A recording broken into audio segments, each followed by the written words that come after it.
Welcome to my world history notes, American history notes, where I discuss my conclusions that I've drawn from studying American history.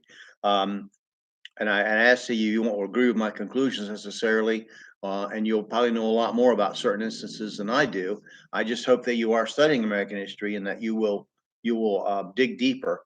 And excuse me. So we're going to talk about William Howard Taft's presidency today, and I'm just going to briefly mention a few things. William Howard Taft was Roosevelt's Secretary of War, and he administered the difficult Philippines. Was a notorious glutton. He weighed 314 pounds in 1905.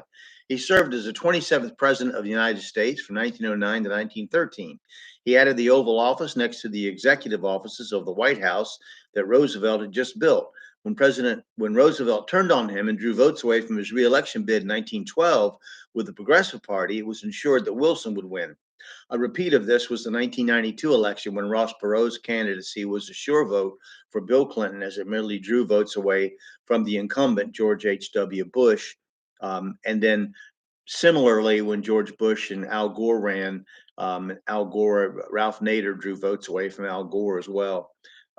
Taft is famous for the intervention in 1912 in Cuba, the Dominican Republic, and Nicaragua. The United Fruit Company, a multinational corporation that operated in Latin America, was accused of neo-colonialism.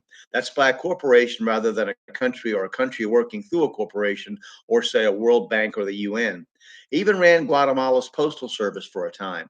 The phrase, quote, banana republic, coined by O. Henry for Honduras, came about as a result of the operations of the United Fruit and Standard Fruit companies, which ran some Latin American governments and even staged coups during this period of time. Taft also coined the term, quote, dollar diplomacy to define his peaceful interventions in which American economic power was to be used as a tool of foreign policy. Since then, we spent a great deal of money trying to buy, quote, friends who actually hate us. We as a nation were drifting further from our anchors, the Bible and the Constitution, and away from the ideals set forth in the speeches that you can read by such men as Patrick Henry. Being an imperial power is not consistent in any manner with being a Christian nation espousing ideals of liberty and freedom for all. Christian political leaders like William Jennings Bryan lamented this change, and you can read his 1923 speech, The Ideal Republic, or even hear it online. After his presidency, Taft became the Chief Justice of the Supreme Court under Harding as a reward for his diehard support of that new president.